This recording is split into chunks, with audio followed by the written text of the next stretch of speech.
Well, the city of Lynn Haven has a new mayor. Mayor Margot Anderson defeated longtime mayor Walter Kelly, who held that office since about the late 1990s. And today, as you can see, we're outdoors. Rapline is on location. We're here in Sheffield Park in Lynn Haven with Mayor Anderson. We'll learn a little bit more about the mayor and some of her goals for the city. Mayor Anderson, thanks for having us out. Well, thanks for having me, and thanks for coming out to Sheffield Park today. Absolutely. And first off, for those who may not know you, a little bit about your background and what inspired you to run for mayor of Lynn Haven. Sure. Well, I'm one of the few natives of this area. I was actually born in the Lisenby Hospital, which is now a retirement home, which tells you how long that I've been here. As far as what inspired me to run for mayor, it was not really something I planned to do. Issues came up in my neighborhood. Some of my colleagues and neighbors were having just problems with everything from streets to flooding. My particular issue was traffic, a stop sign, speeding, and I would come before the commission and I just wasn't satisfied with the pace, and so I had some friends who encouraged me, and I said, why not? So I ran, and one of the things I think I remember saying was the worst thing that could happen is I could win, but it's actually been a wonderful thing. So Mayor, you said that a stop sign or traffic issue is what kind of spurred you to run for mayor. Where exactly is the location of that? Well, my home is in the old part of Lynn Haven, which is now the CRA district, which is, and my grandparents actually built the house that I live in. And the street, Tennessee Avenue, is sort of a cut through for 390. And people who are headed to the beach or people who are headed north will cut off of 390 and go down my residential street where it was 25 miles per hour to avoid the street that you see here with all the traffic signals. And so I just wasn't getting the answers, that I wanted. And many other streets in Lynn Haven are having these same issues. And so I found a lot of people who felt that we needed, that traffic was one of our issues because most of our streets have a 25 mile per hour speed limit in this old part of Lynn Haven. And as you mentioned, traffic, of course, there's going to be the construction of 390, the widening of 390. How is that going to impact Lynn Haven? That was one of the crucial issues that I spoke quite a lot about during the campaign last winter and spring, because 390, the plans are for it to widen to 6 lanes, and a big portion of that will, I hate to use the word dump, but that's what it's going to dump right onto an intersection here in Lynn Haven. And it's going to impact many of our businesses. It's going to impact traffic. It will eventually wind its way out by our sports and leisure park. And so there are a lot of issues that need to be addressed yesterday about this. And so it's very much a priority for me. So what are you doing to address those issues? Really just trying to be visible right now. The TPO meetings, I've got several letters that I've already written to Tallahassee, trying to talk with our business owners about, right now trying to persuade some of them to think about moving into the old part of Lynn Haven when they relocate. And but it's basically a wait and see at this moment because the state has a lot of the information that we need. So. You are listening and watching Rapline on GC 90.7 and GCTV. I'm Emily Blaze, and we're here in Sheffield Park in the city of Lynn Haven speaking with Mayor Margot Anderson of Lynn Haven. So, Mayor, what are some more challenges that you see Lynn Haven facing? The one that worries me and keeps me awake at night the most is flooding.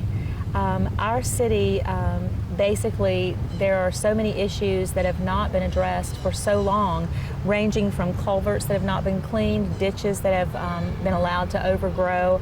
The 17th Street ditch, which you may have heard about in our history, but it runs east and west at the length of the entire CRA district. And besides being almost a river when it rains, it's very deep. And there's very little right-of-way, and we've had a couple of accidents, and indeed we've had a fatality. And so this contract has just been let, and we're in the process of some change orders as well to maybe expand to complete the entire operation at one time. Is before the commission right now. I am in favor of going ahead at today's prices and borrowing what we need to get that thing fixed and moving ahead.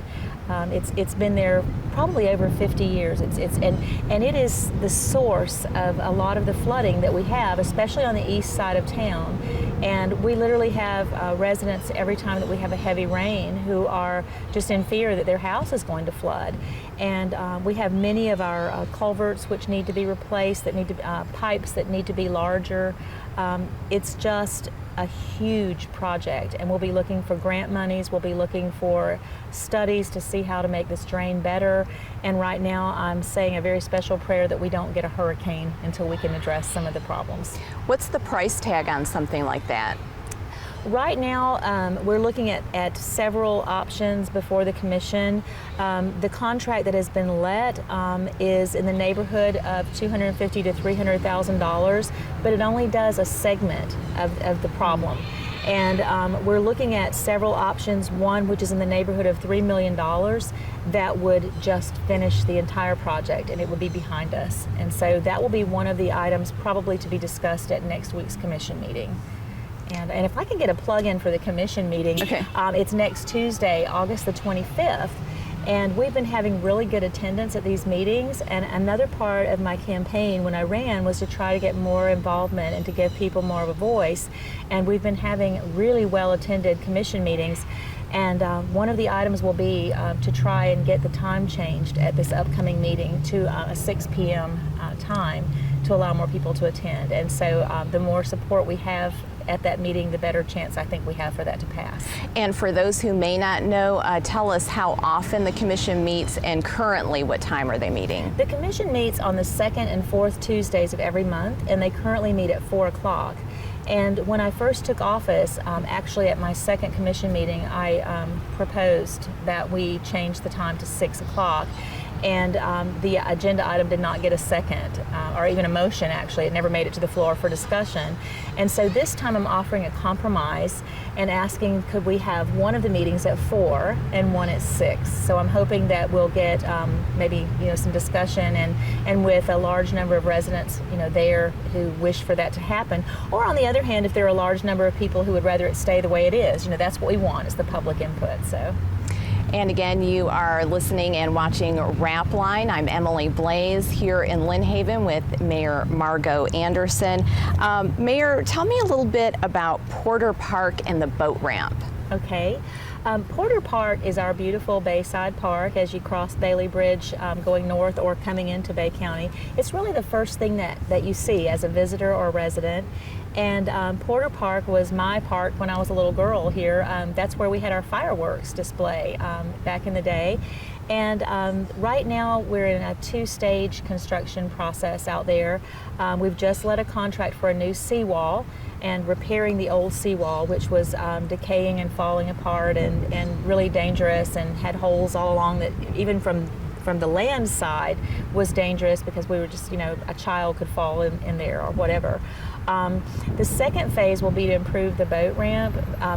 If you've tried to ever put a boat there, it doesn't have a lot of incline to it, and it's almost it's difficult at best sometimes to launch a boat there. So in the phases that we'll be looking at, once the seawall is done, then we'll start on the boat ramp, and then we have some other ideas as well to improve the playground equipment, to make it handicapped accessible. Part of the seawall improvement will be to restore the beach. And we're going to use that beautiful white pristine sand and expand it, and we'll have umbrellas and chairs out there, and it's just going to be beautiful. So now also along the waterway is the old Air Force Fuel Depot area, roughly about 75 acres on the water that's right now vacant. Yes. What's the plans for that? That piece of property has been, part of Lynn Haven for a long time. It dates back to World War II. There's even an old causeway that was used in that time to go across the Lynn Haven Bayou. And right now it's getting ready to change hands from the Department of Defense, and Lynn Haven is looking to transfer this property, to sell this property to a developer, and we're looking at sharing this beautiful waterside property with FSU, and this could become such a focal point and such a beautiful, beautiful area for Lynn Haven. It will add a tax, the tax base, of course. It will be financially beneficial to the city. But some of the plans that I've seen and I'm excited about and look forward to is the idea that this could be a live, work, eat, play type community, not a gated community to shut people out, but a place where everyone could have access to deep water and docks and shopping and eating and of course the university. So. And what kind of time frame are you looking at there? That question is more difficult to answer. I would say that we're looking at a time frame of just a couple of months before this transfer takes place. And then after that, it will just be a matter of who the developer will be and what the plans are. And I'm sure there'll be much public discussion and public input about a lot of that. So. Now, of course, recently at a recent Lynn Haven Commission meeting, there was a vote to raise utilities, water, and that, and I understand that you voted against that. I did. Kind of give us an overview of what took place and why you were opposed to that. I was opposed because I didn't feel that at this point in time that the Lynn Haven citizens should be asked to pay for what I feel, and I hope it doesn't sound negative. I try to just say what I feel is truthful and not to be negative, but I feel like there have been mistakes made in the past. And I don't think that Lynn Haven citizens can afford any increases right now. Everyone's having a hard time. If even our schools in Bay County, a large percentage of our children are on free and reduced lunches. And so this area right now, the last thing residents need is another tax. As far as why I'm against it, it's not so much that it was a large tax, it was just the idea of it. In the past, there are several different funds. There's one fund for stormwater, there's one for enterprise funds, which is water and sewage and the trash, garbage. And in the past, if you look back over the records of Lynn Haven, which are public record, hundreds of thousands of dollars have been transferred from stormwater, and we've borrowed against those enterprise funds, and it's gone into the general fund, and then it's just gone. And the new city manager, I would like to say, has been here for a year, and he shares my views that money collected for the stormwater fund should stay in the stormwater fund and used for those purposes. And so I just think we have to find the funds someplace else. We're talking about $300,000. And not off the backs of our citizens. And then just to go a bit further with that, also during the campaign, this was asked of me at the commission meeting, well, where would you find this money? What's your plan? Since I was, the dissenting vote. And I had said during my campaign that we have approximately 10 employees at the top of our city hall level. The 10 of them together make $1.2 million. And I spoke against that, and I said that we need to address it because in a community of 19,000 people, you will be hard-pressed to find anyone here in this town who makes that kind of money. And the government job should not be in six figures when we have an average income around here of around 20. So would you be in favor of lowering some of those salaries? I would be in favor of a complete restructuring. I would like to see, at the other end of that, I think we have workers who are expected to be out in the hot sun, working to clean these ditches, to do the yards, to do all the trash. I would like to see some of those workers get a higher salary, and I'm not against anyone making a good wage, but I'm not for the taxpayers of Lynn Haven supporting people at City Hall making six-figure incomes when they should not be. You are listening and watching Rapline on GCTV and GC 90.7. We're here on location at Sheffield Park in Lynn Haven speaking with Mayor Margo Anderson. And a beautiful part of Lynn Haven, if you haven't had a chance, is the Florida Avenue or the old downtown Lynn Haven. Tell me a little bit about what's going on there. This is probably one of the most exciting parts of Lynn Haven for me because Lynn Haven is really an historical city. It was actually founded by a Union soldier, and I think people have even said it has a northern beginning with southern charm. And Florida Avenue was the center of Lynn Haven in the early 1900s, and several of our historical buildings still exist: the McMullen Library, the old Roberts Hall, the old bank building. And right now there's a flurry of activity on Florida Avenue, and our thoughts are that that would become a walking little neighborhood with little shops. And if you look at it even today, there are two businesses that are constructing right now. They're redoing buildings and they're working. It will have a lot of charm about it. Many of the residents have asked me, and I'm in agreement, that we're going to look at making the CRA district, or this older historic district, golf cart friendly, vibrant walking community. And if you walk to the end of Florida Avenue and turn east or west, walking only 3 or 4 blocks, you will come to a Bayside Park in both areas, Porter Park at one end and Kensall Park in the other. And so there's tremendous opportunity. And if I could just put in a plug on this particular show, we want real estate investors to come in here and look at some of that property and think about building and leasing little shops similar to what you see at 30A or in Apalachicola or St. Andrews here in Lynn Haven. And you know, Mayor Anderson, you mentioned golf carts, and that it seems to be kind of taking over local government. I mean, you know, the Cove has passed golf carts, now Millville wants golf carts, and it looks like Lynn Haven might be going that way. Why is that so important? Well, I think that people are trying to get back to sort of wanting to be outside more. As you can see, we're at the farmers market. People like to walk around and be outside. And the golf carts are just easy, especially for senior citizens, to be able to walk out the door and get on the golf cart and drive 2 blocks and have a cup of coffee. How fun is that? So that's what we're looking at. And as you mentioned, the farmers market here at the park, a lot of activity going on. Tell us about what happens here during the week. Well, on Tuesdays and Fridays now we have the farmers market, and I think it's been really a great success. And there's even some talk of possibly in the future moving the farmers market over to Florida Avenue, because there's several vacant lots there. And we have our block parties over there, and thinking about expanding those into some more festivals. The gazebo that's right behind us here, in the plans for this park, it will be moved over to that corner, and it will be much larger. Our playground equipment here is going to be in 2 phases. There will be one area for toddlers and smaller children, and then the other for the older children.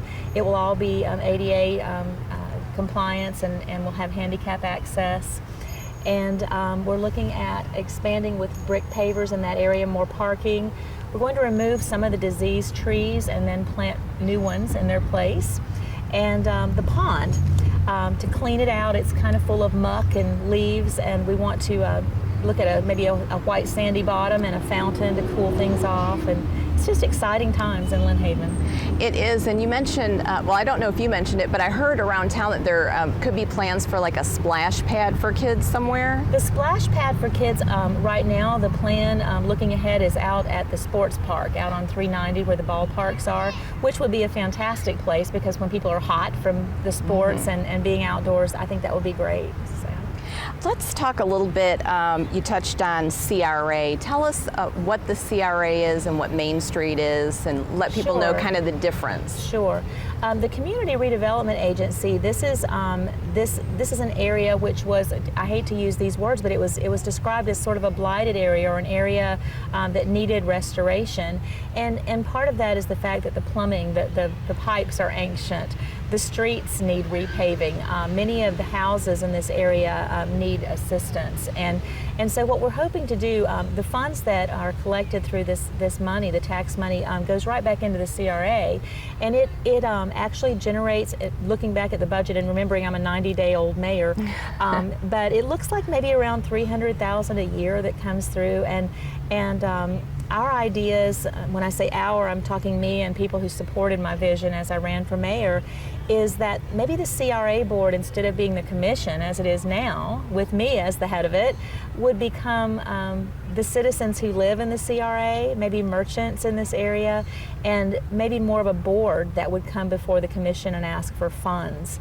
And Main Street will work hand in hand with CRA, but it will be made mostly of the merchants, and helping them to, not really a chamber of commerce, but we would be part of a network of Main Street organizations all over Florida, building our businesses, beautifying the business area, bringing in new business, and not so much trying to be big, but trying to be quaint and beautiful and what the citizens of this area want. As you mentioned, at this time, you've been in office about 90 days. So how is it compared to how you thought it would be? It is a huge job, and it is in many ways ceremonial in that the mayor is the government representative of the city, and the mayor is there to discuss problems and issues and ideas with others. But I've found that it is a wonderful opportunity. It's an opportunity to serve. I usually get anywhere from 25 to 50 phone calls and emails per day from residents, and I've had the opportunity to visit them in their home. I keep office hours usually from about 4 until 6 in the afternoon, because that's when people are getting off from work. And also I have a cell phone number which is published, and people are able to contact me that way. Email mayor@cityoflynnhaven.com. And I'm enjoying it. It's more than what I had expected it to be, and I love this city, and I love serving the people. And my favorite saying is, if you like what's happening, please tell me, and if you don't, then tell me louder. So, Mayor Anderson, what would you say is the best part about living and working here in Lynn Haven? The people. It's a beautiful little community. It's filled with hope. It's filled with heritage. It's beginning to be more filled with children. We have a lot of younger families that are moving here. It's a great place to live. It's a great place to send children to school. My own daughter went to Lynn Haven Elementary, and then to Mowat Middle School, and then to Mosley High School. Became a Florida Gator, and then went on to law school at George Washington, and very successful attorney in Washington, D.C. And she started right here with the Lynn Haven, schools, the schools of this little town. And so opportunity, and as you can hear, the chimes from the city clock, it's very picturesque, and I think the future is very bright for this little city. Finally, don't want to let you go without letting people know a little bit more about your background. What do you think people might find surprising about you? I didn't spend a lot of time on my background when I ran for mayor, because I wanted to talk more about what I wanted to do. But I do have a master's degree in language and literature. I've worked as a flight attendant for 5 years. I've written a book about it, which is going to be published this year, Memoir of a Flight Attendant. I'm a musician. I'm a grandmother. My 5 and 3-year-old little granddaughters call me Mimi the Mayor. That's cool. And I'm married to an American hero, Lee Anderson. He's a 3-tour Vietnam veteran. And I just love everything about what I've been allowed to become, and what this community has nurtured in me. I have a lot of family history here, and I look forward to the future. Well, Mayor Anderson, thanks so much for taking time out of your schedule to talk to us on Rapline. I really appreciate it. Thank you for having me. And that is a wrap for this edition of Rapline. Again, thanks to Mayor Margot Anderson for inviting us out here to Lynn Haven to do this show. And a reminder, if you are thinking of adding a pet to your family, consider the adoption option. Check out one of the many local animal rescue groups, or check out our Pet of the Week on our Facebook page.